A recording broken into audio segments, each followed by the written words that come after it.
Lucky और जीजी विशा ने अपनी प्रैक्टिस करनी शुरू कर दी। वो लोग अक्सर झील के किनारे पर ही प्रैक्टिस किया करते और एक दिन जब वो लोग प्रैक्टिस कर ही रहे थे, उस दिन उन्हें लकी की सासू माँ की आवाज आ गई। लकी ने देखा कि वो सिर्फ अकेली नहीं आई बल्कि अपने साथ में 3 और लड़कियों को लेकर आई थी।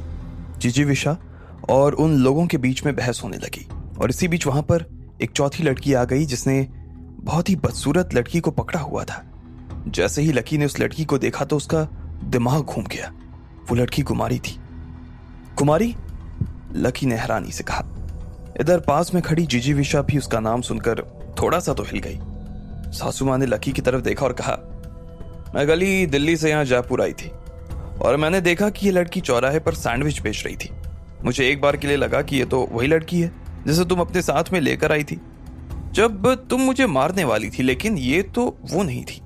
तुम और वो आपस में बहुत अच्छे दोस्त थे ना? क्या हो अगर मैं यहां तुम्हारे सामने ही से मार डालूं तो? इसके बाद उसकी सासू माँ ने कुमारी की गर्दन पकड़ ली और उसे हवा में उठा दिया। कुमारी की सांसें फूलने लगी, उसकी आवाज निकलनी बंद हो गई और अब उसे सांस लेने में दिक्कत हो रही थी।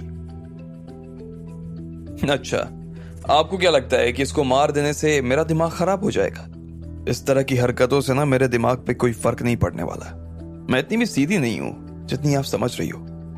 ये सिर्फ एक नौकरानी है और जिसे मैं अपने साथ लेकर आई थी, लेकिन आपको घायल करने के बाद ये मेरे पास से ही भागी थी। ऐसी लड़की को तुरंत खत्म कर देना चाहिए। जीजी विशा ने मुस्कुराते हुए कहा, साली चुड़ैल, पिछले बार तो तू मेरे हाथ से मरते मरते रह गई, लेकिन इस बार ना तू जिंदा नहीं बचेगी। एक और चुड़ैल ने अपनी सांस भरी और फिर जीजी विशा को मारने के लिए भागने लगी। तुम्हें क्या लगता है मैं भी तुम्हें इस बार छोड़ने वाली हूं? बिल्कुल नहीं। आज अगर मैंने तुम्हारी सांसें नहीं तोड़ दी ना तो मेरा नाम भी जीजी विशा नहीं। इसके बाद तो दोनों एक दूसरे से लड़ने लगे। ना परिणीता को इस चीज से डर लग रहा था और न ही जीजी विशा को। जीजी विशा के पास में बहुत ही बारीक धागे थे जो चाकू जैसे थे और न ही जीजी विशा को इस बात का डर था कि परिणीता के पास ढेर सारे ब्लेड्स थे। लकी ने पलक झपकते ही देखा कि दोनों की एक दूसरे के साथ गुत्थम गुत्थी शुरू हो गई। दीवार पर लाल और सफेद रंग की परछाई पड़ने लगी और एक दूसरे में उलझती हुई नजर आने लगी। वो दोनों एक दूसरे के पास आ रहे थे और दूर जा रहे थे। वो लड़ते जा रहे थे और बहुत अलग अलग तरह की आवाजें आ रही थी। लकी ने गहरी सांस ली और फिर अपना सिर पकड़ लिया। उसने देखा कि ये दोनों ही दुनिया की सबसे बड़ी लड़ाकी थी। उन दोनों को लड़ते हुए देखने में फिल्म देखने से भी ज्यादा रोमांच नजर आ रहा था। लकी ने देखा कि वो दोनों बस लड़े जा रहे थे, थकने का तो नाम ही नहीं ले रहे थे। वो दोनों ही एक दूसरे को पूरी टक्कर दे रहे थे। फिर इतने में लकी का ध्यान तुरंत कुमारी की तरफ गया। वो 4 लड़कियां जो सासू माँ के साथ आई थीं, वो चारों भी कुमारी को ही देख रही थी। कुमारी उनके हाथ से बचती हुई लकी को नजर नहीं आ रही थी। चारों लड़कियां बस उसे ही देखे जा रही थी। अब सासू माँ जीजी विशा से लड़ने के चक्कर में ये बात भूल गई कि कुमारी को वो मारने वाली थी। सालियों, इधर आने की सोच भी मत लेना, टांगे तोड़ दूंगी, कुमारी ने जोर से चिल्लाते हुए कहा। उसकी बात सुनकर रीना ने कहा, साली ये लड़की मुझे लगता है जीजी विशा के साथी वाली है। चलो सबसे पहले इसको निपटाते हैं। अगर हमने इसे खत्म कर दिया तो गुरु माँ ना हमसे खुश हो जाएंगी। टीना मीना पकड़ो इसे। जैसे ही वो चारों उसकी तरफ बढ़ने लगी कि इतने में लकी उनके बीच आकर खड़ा हो गया। उसने कुमारी को अपने पीछे छिपा लिया। अबे ओए, तुझे हमारे बीच आने की जरूरत नहीं है, चुपचाप से चला जाए यहां से, मीना ने कहा। लकी तुम जाओ यहां से। कुमारी को भी उसकी चिंता हो रही थी। वो भी नहीं चाहती थी कि लकी उसकी वजह से मुसीबत में आ जाए। अरे देखो बहन, उसको छोड़ो, पहले इसको पकड़ो। ये साला भी तो जीजी विशा के साथ ही है। अगर हम इसको खत्म कर देंगे तो जीजी विशा की आधी ताकत तो ऐसे ही खत्म हो जाएगी। टीना मीना तुम इस लड़की को देखो, मैं इस लड़की से निपटती हूँ। इसके साथ ही उन लड़कियों ने लकी और कुमारी की तरफ भागना शुरू कर दिया। भले ही वो सब लड़कियां उम्र में बहुत कम थीं और लकी से बहुत छोटी थीं, लेकिन फिर भी वो काफी वक्त से आश्रम में रहती थीं और उन सबको लड़ना परिणीता नहीं सिखाया था। ऐसे में वो लकी को बहुत आराम से हरा सकती थी, लेकिन लकी भी इतनी प्रैक्टिस कर चुका था कि वो आराम से उनका वार रोक सके। उसने एक टेक्निक का इस्तेमाल करते हुए उनका सारा अटैक रोक दिया। बाकी लड़कियां अभी तक लकी को सिर्फ एक सीधा सा आदमी समझ रही थी। उन्होंने कभी इस चीज की उम्मीद नहीं की कि लकी उनके अटैक को रोक लेगा। वो तीनों ही अब लकी के पास में आने लगी और उन्होंने उसे पूरी तरीके से घेर लिया। मीना को गुस्सा आया और उसने कहा, तुम कहां से ये सब सीख रहे हो? तुम हमारे जैसे मार्शल आर्ट्स कैसे कर सकते हो? मुझे ये सब जिजीविशा ने सिखाया है। मुझे लगता है कि सासू माँ जिजीविशा की भी गुरु है। हो सकता है कि इन दोनों ने एक ही जगह से मार्शल आर्ट सीखी हो, लेकिन इनके अलावा मैं आपसे एक बात करना चाहता हूँ। क्या प्लीज इन सब में मेरी दोस्त को शामिल नहीं करेंगी? प्लीज उसे छोड़ दीजिए। उसका इस सब से कोई लेना देना है नहीं, वो मासूम है। लकी उन्हें मनाने की कोशिश कर रहा था, लेकिन मीना तो उसकी बात सुनने वाली नहीं थी। उसने तो अपनी बाकी दो साथियों को देखा और बोली, चलो इन दोनों से साथ में निपटते हैं। इतने में फिर से तीनों ही लड़कियां लकी के ऊपर हमला करने लगी। वो लकी के ऊपर हमले पर हमला किए जा रही थी। लकी ने भी उनसे बचने के लिए पूरी जान झोंक दी। जिस तरह से वो लकी के ऊपर वार कर रहे थे, उससे लकी समझ चुका था कि उनका अगला वार क्या होने वाला था। लकी उनके वारों को समझ चुका था और फिर अपनी तरफ से उस हिसाब से लड़ने लगा। वो उनके ऊपर जल्दी जल्दी हमला किए जा रहा था। इसी वजह से मीना को लगा कि उसे कुछ अलग करना चाहिए था और उसने लकी का सीधा हाथ पकड़ने की कोशिश की।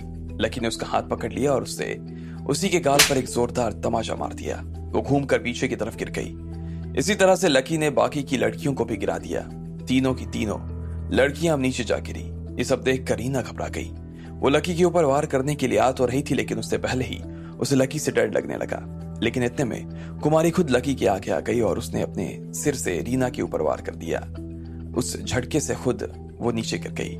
लकी ने कुमारी का हाथ पकड़ लिया और फिर उसे अपने साथ खींचकर दूसरे कोने में ले गया। फिर वो एक कोने में जाकर छुप गया। कुमारी ने खुशी के साथ लकी की तरफ देखा और कहा, अरे लकी महाराज, कहां चले गए थे तुम? कितने दिनों से नजर नहीं आए। और तुम इतना सब कब सीख गए? इतना लड़ना कहां से सीखा? और ये रानी कहां से तुम्हारी जिंदगी में आ गई भाई? लकी ने उसकी तरफ देखा और कहा, अरे ये बहुत कॉम्प्लिकेटेड बात है। मैं अभी तुम्हें ये कहानी नहीं सुना सकता। अगर मैं अभी ये सुनाने लगा ना, दोनों ही मर जाएंगे। मैं बाद में सब कुछ बताऊंगा आराम से कि ये सब कैसे हुआ, मैं यहाँ कैसे आया। वैसे तुम तो उनके साथ में इसी वजह से आई होगी ना कि तुम उसकी भाषा बोल लेती हो। ठीक इसी वक्त जब लकी और वो आपस में बात कर रहे थे, तब पीछे से किसी के पैरों की आवाज आई। वो पैर उन्हीं की दिशा में बढ़े जा रहे थे। इतने में लकी ने देखा कि राजा वहां अपने सिपाहियों के साथ आ गया था। उसने देखा कि वहां पर झील के किनारे दो औरतें लड़ाई कर रही थी। उनमें से एक खुद उसकी बीवी ही थी। ये सब अपनी आंखों के सामने देखकर वो बुरी तरीके से घबरा गया और जिजीविशा को आवाज देकर बुलाने लगा। लेकिन इतने में उसने एक तमाचे की आवाज सुनी और जिजीविशा झील के किनारे नीचे जमीन पर जा गिरी। राजा भागते हुए अपनी रानी के पास चला गया, लेकिन इतने में जिजीविशा ने उसे इशारे से मतलब समझा दिया। जिजीविशा ये कहना चाहती थी कि अगर वो उसके पास आया तो परिणीता उसे मार सकती थी। राजा ने देखा कि परिणीता उसे गुस्से से देख रही थी और उसने अपनी जीभ को बाहर निकाल लिया। राजा एक औरत के हाथों मरना नहीं चाहता था, इसलिए वो जहां खड़ा था वहीं रुक गया और वो बस घबराते हुए से देख रहा था। साली, बहुत अच्छा माल फंसाया है तूने भी, लेकिन तुझे मालूम भी है कि तू इस आदमी के लायक नहीं है और इस कार्तिक के तो तू बिल्कुल लायक नहीं है जिसके लिए तूने इसे फंसाया है, परिणीता ने कहा। और फिर जिजीविशा के गाल पर एक तमाचा चढ़ दिया। जिजीविशा ने अपना गाल बचाने के लिए अपना हाथ ऊपर उठा लिया। इसके बाद उसने हिस की आवाज निकाली और मुंह से खून की उल्टी करते हुए वो 1 मीटर पीछे चली गई। लकी और कुमारी इतने में जिजीविशा के पास आकर खड़े हो गए। उन्हें उनकी चिंता हो रही थी। कुमारी ने जब जिजीविशा को इस हाल में देखा तो उसकी आंखों से आंसू आ गए। वो रोते हुए अपनी रानी के पास बैठी और बोली, रानी साहिबा, रानी साहिबा। इतने में जिजीविशा ने कुमारी के सिर पे हाथ फेरा और बोली, अरे रो मत मेरी बच्ची, मैं ठीक हूं, तुझे मेरी चिंता करने की जरूरत नहीं, मैं ठीक हूं। इतने में लकी को गुस्सा आ गया। उसने अपनी सासू माँ की तरफ देखा और गुस्से में बोला, सासू माँ, ये आपसे छोटी है, आपकी बहन जैसी हैं और फिर भी आप इनके साथ ऐसा कर रही हैं। इतना कौन मारता है? इतने जोर से कौन मारता है? आपके अंदर जरा भी दया नहीं है क्या? यह सुनते ही परिणीता को गुस्सा आ गया और उसने कहा, अच्छा, तुम्हें ये नजर आ रही है और मैं नजर नहीं आ रही? तुम्हें क्या लगता है कि मैं इसको छोड़कर यहां से चली जाऊंगी और ये मुझे छोड़ देगी? ये मसल कर रख देगी मुझे। अब जब इसे ही मेरे ऊपर दया नहीं आई तो मैं उसके ऊपर दया क्यों दिखाऊं? लकी ने यह सिर्फ देखा कि उसकी सासू माँ ने जिजीविशा को मारा था, बस उसे दया आ गई। जैसे उसने देखा कि जिजीविशा के मुंह से खून आना शुरू हो गया तो उसे रानी साहिबा पर बहुत दया आई। उसे याद है कि उन दोनों के बीच में जो दुश्मनी थी वो कार्तिक नाम के एक आदमी की वजह से थी, लेकिन लकी को यह मालूम नहीं था कि इन दोनों के बीच की कहानी क्या थी। उसे इस बात का अंदाजा नहीं था कि आखिर इन दोनों के बीच उस लड़के की वजह से ऐसा क्या हो गया जो दोनों एक दूसरे की जान लेने को उतारू हो गए। लकी को फिर लगा कि अब इस लड़ाई को रोकना चाहिए था। इसलिए उसने कहा, सासू माँ, मैंने तो ये सुना है कि आपने कार्तिक से इनको दूर कर दिया था, इस वजह से आपके और इनके बीच लड़ाई हो गई। अब ऐसे में गलती आपकी है, आपको इनको कार्तिक से दूर नहीं करना चाहिए था।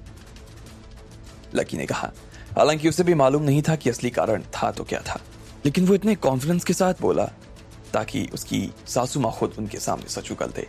अब आगे क्या होने वाला था? क्या सच में उसकी सासू माँ उसके सामने सच बोल देती, या फिर लकी मुंह की खाकर रह जाता? क्या वो जीजी विशा को बचा पाता? आपको क्या लगता है, क्या होंगे इन सभी सवालों के जवाब? कमेंट बॉक्स में कमेंट करके हमें जरूर बताएं। और सभी सवालों के जवाब को जानने के लिए सुनते रहिए सिर्फ पॉकेट एफएम पर।